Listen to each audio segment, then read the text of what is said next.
Hi, in a previous video entitled Compressor Receiver Assembly Overview, Andy Smith discussed how all pressure vessels need to have a nameplate attached to the air receiver under the Pressure Systems and Transportable Gas Container Regs of 1989. Today we're going to look at how some of that information will be used. The nameplate for the air receiver is shown. The main information we're going to look at today is the hydraulic test pressure and the designed pressure. Both of these are given in PSI.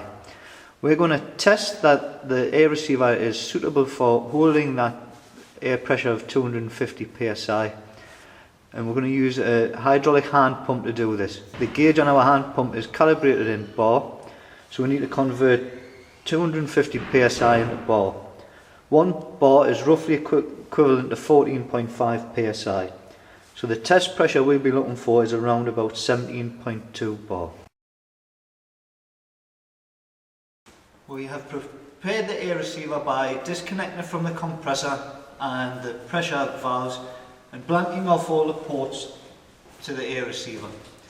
We've attached a hydraulic hand pump through the main port at the front and filled it with water.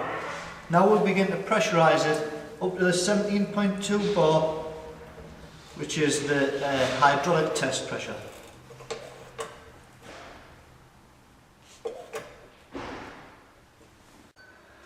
The current shot shows the pressure in bar that the air receiver is under.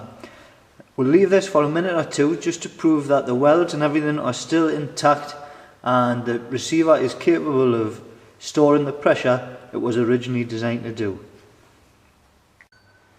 The air receiver has been left for 2 minutes and has held the pressure at 17.2 bar. This proves that it is still intact, still capable of holding the pressure it was designed to do. Now we'll relieve the pressure in the receiver by opening up the valve on the hand pump and draining the liquid back into the receiver within the hand pump. We've now moved to the hydraulics workshop.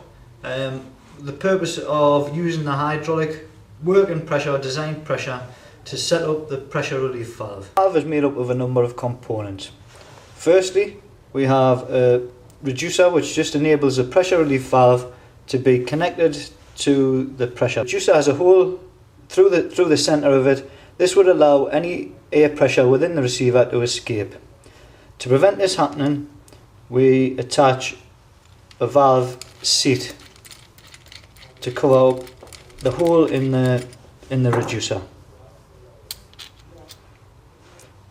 So the valve seat sits on top of the reducer.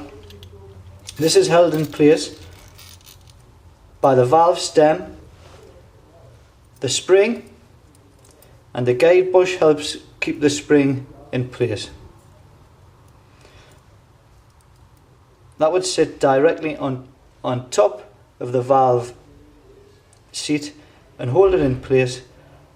How we're going to use the working pressure or design pressure is to set up this spring pressure so it is equal to the design pressure.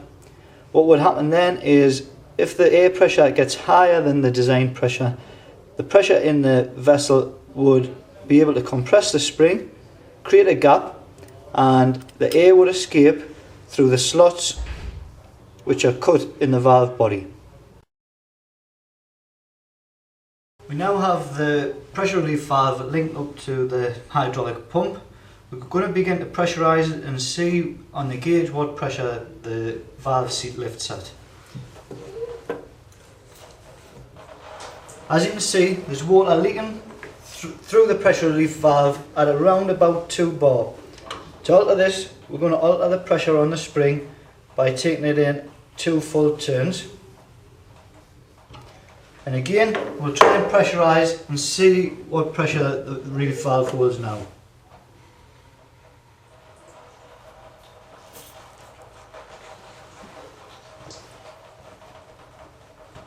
After taking it in 2 full turns, the pressure begins to release at around about 8.2 bars. This is close to the working pressure. What we'll do now is adjust this locking nut so that the spring pressure will remain constant, so the nut doesn't vibrate loose when the compressor is working. We'll check that again now, so pressurise it again, and again begins to release at just over 8 bar. So we're quite happy that the relief valve is set up as per the design pressure or working pressure.